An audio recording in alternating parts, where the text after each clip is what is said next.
그렇기 때문에 보완한 트리플 RSI 방식은 이 모든 세 가지 신호가 일치할 때 포지션을 진입하는 방법입니다.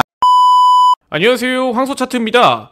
영상 시청하시기 전에 구독과 좋아요 부탁드리고 해외 증권사를 사용하시면 나스닥 한 계약 기준 140만원, 최소 증거금 14,000원부터의 선물 거래가 가능합니다. 글로벌 1,800만 다운로드 수를 기록한 메타트레이더 5와 함께 해외 증권사에 대한 자세한 내용은 댓글의 고객센터 혹은 더보기란에 셀프 계좌 개설 영상을 참조해 주시기 바라겠습니다. 오늘 동영상에서는 해외 선물 단타 매매, 스캘핑 매매 하시는 분들에게 가장 큰 도움이 되는 이 RSI를 기존에 하나만 사용하셨다면 이번 영상에서는 3개를 사용해서 기존의 단점을 보완해서 가짜 신호를 걷어내고 더욱더 높은 승률을 낼 수 있는 트리플 RSI에 대해서 설명드려 보도록 하겠습니다. 제가 그동안 업로드한 동영상들을 보시면 RSI, MACD, 스토캐스틱과 같은 오실레이터 지표들에 대해 설명드린 영상들을 확인해 보실 수가 있으십니다. 그런데 구독자분들이 이제 고객센터로 문의를 주실 때 이런 보조지표들을 적극적으로 활용할 수 있는 방법은 어떻게 되는지, 지표는 보조수단으로밖에 활용을 할 수 없는 건가요? 이런 문의를 자주 주시기 때문에 이 부분을 좀 더 보완하기 위해서 투자자분들 중에서도 단타와 스캘핑 매매하시는 분들이 장기보다는 엄청 많으시니까 최적화된 지표가 바로 이 트리플 RSI라고 설명드릴 수 있겠습니다. 이 트리플 RSI는 보조적인 신호 그리고 가짜 신호들을 최소화하기 때문에 승률이 높은 편에 속하고 있습니다. 해외 선물 단타 매매에서는 시장의 변동성 때문에 빠른 대응이 요구되고 있는데 이 지표만 사용하셔도 빠른 대응이 가능하기 때문에 성공률이 높은 지표다라고 말씀드릴 수 있겠습니다. 이제 본격적으로 설명 들어갈 테니까 오늘 영상도 꼭 끝까지 집중해서 시청해 주시길 바라겠습니다. 우선 트리플 RSI 지표 원리에 대해서 설명드려보자면, 투자자분들이 기존의 RSI를 사용하실 때 값을 14로 설정해 놓은 분들이 많으실 겁니다. 그런데 우리는 기존의 RSI와 플러스 7 그리고 마이너스 7을 추가로 설정해서 7의 값과 21의 값을 넣어서 이 세 가지 신호를 같이 연계해서 보는 방법을 채택할 겁니다. 이제 추가를 해서 지표에 넣어주신다면 7의 값과 14의 값과 21의 값을 나타내주는 트리플 RSI 지표가 완성하게 됩니다. 일단 기존의 RSI에 대해서 다시 설명드려보자면, 일반적으로 70 이상이면 과매수권이라고 해석하고 있으며 30 이하면 과매도권으로 해석해서 과매수 상태에 진입하거나 여기서 이탈하는 걸 중요하게 보고 매매에 진입하는 방식이 기존의 RSI라고 한다면, 트리플 RSI는 7의 값, 14의 값, 21의 값이 중심선을 돌파 혹은 이탈의 여부에 따라 진입하는 방식입니다. 즉 평균적인 가격을 돌파를 하는가에 대한 여부를 보는 것입니다. 그렇다면 이제 트리플 RSI를 실전에서는 어떻게 사용하는지에 대해서 설명드려 보겠습니다. 일단 트리플 RSI 활용법 하기 전에 매매의 원리부터 알아보자면, 기존의 RSI가 앞에서 말씀드렸던 것처럼 70 과매수 구간을 돌파를 했다라고 한다면 우리가 이 구간에서 매도 포지션을 잡고, 반대로 30 이하의 과매도 구간에서는 매수 포지션을 잡는 그런 단순한 방식으로 매매를 하셨다면 가짜 신호에 당하시는 경우가 종종 나오게 되는데요. 그렇기 때문에 보완한 트리플 RSI 방식은 이 모든 세 가지 신호가 일치할 때 포지션을 진입하는 방법입니다. 그렇기 때문에 단기적으로 다른 보조지표들과 비교해서 가짜 신호가 줄어든다는 메리트가 있습니다. 그 이유를 알아보자면, 이 7의 값의 단기, 14의 값의 중기, 21의 값의 장기, 이 세 가지 값이 모두 일치할 때만 진입을 해주기 때문이죠. 그렇기 때문에 이 모든 신호의 값이 50을 돌파했을 때를 기준으로 잡고 포지션에 진입하는 방법입니다. 차트를 보면서 알아가 보자면 우리는 1분 봉상 이렇게 조용하게 횡보하는 자리들을 자주 찾아볼 수 있습니다. 이런 횡보장에서는 이동평균선이나 볼린저 밴드도 크게 움직이지 않는 모습을 보여주고 있는 것이 일반적입니다. 그렇다는 건 이런 자리들에서 어떤 포지션으로 진입을 해야 될지, 시장의 흐름은 어떻게 될지 판단이 서지 않을 때가 굉장히 많습니다. 그럴 때 RSI의 값을 보고 이 상대 강도 지수가 중심값을 돌파하는가 혹은 이탈하는가, 이 여부에 초점을 맞추시면 된다는 겁니다. 차트에서 예시를 들어보자면 이런 자리가 되겠습니다. 보시면 여기서 트리플 RSI가 모두 상승으로 전환을 하면서 중심의 값을 돌파했을 때 이런 자리에서는 단기적으로 상승 캔들이 나오는 걸 확인하실 수가 있으십니다. 이건 즉 우리가 단기적으로 주가가 상승을 하면서 RSI의 50의 값을 돌파하면서 상승 캔들이 동시에 나왔다면 매수 포지션에 진입을 해볼 수가 있는 방법입니다. 그리고 여기서 포지션을 익절하는 지점을 알아보자면 이 형광색의 7의 값, 단기 값이 빠르게 과매도 구간이나 과매수 구간을 터치했을 때 이런 자리에서 빠르게 포지션을 익절하시는 걸 추천드리겠습니다. 반대로 또 매도 포지션의 경우에도 이러한 방법과 동일하게 사용해 주시면 되십니다. 트리플 RSI가 모두 50의 값을 이탈했을 때 이런 자리에서는 매도 포지션에 진입을 해볼 수가 있는 방법입니다. 그렇다면 익절은 어디서 해볼 수가 있을까요? 똑같이 형광색의 7의 값, 단기의 값이 30 이하의 과매도 구간에 도착했을 때 이 지점에서 익절을 선택해 볼 수가 있습니다. 보시면 아시겠지만 매우 심플하고 간단한 매매 방법이라고 할 수 있습니다. 그렇다고 해서 가짜 신호도 많이 나오지 않는 좋은 지표라고 볼 수 있겠네요. 즉 정리해보자면 트리플 RSI 매매 방법의 핵심은 이 모든 중심선이 50의 값을 돌파를 했을 때는 매수 포지션, 이 모든 값이 50의 값을 이탈했을 때는 우리가 매도 포지션을 잡아볼 수 있다는 거죠. 익절은 RSI 7의 값이 과매도 구간을 도달했을 때나 과매수 구간을 터치했을 때 빠르게 포지션을 정리해서 익절을 해준다 라고 생각을 해주시고 실전 매매에 사용하시면 되십니다. 트리플 RSI는 시장에서의 움직임을 굉장히 민감하고 빠르게 반응하기 때문에 좀 빠르게 스캘핑의 관점에서 이 신호에서 이탈을 하거나 신호에서 벗어난다고 하면 빠르게 대응을 할 수 있는 굉장히 단기 매매, 스캘핑에 적합한 보조지표다 라고 생각하시고 매매에 사용 한번 해보시길 바라겠습니다. 많은 연습만이 살 길입니다. 여러분과 맞는 보조지표가 되었으면 좋겠습니다. 오늘 준비한 동영상은 여기까지이며 해외증권사 계좌 개설 혹은 메타트레이더 관련 문의사항은 아래 댓글에 고객센터 혹은 더보기란에 셀프 계좌 개설 영상을 참조해 주시길 바라겠습니다. 이상 황소차트였습니다. 시청해주셔서 감사합니다.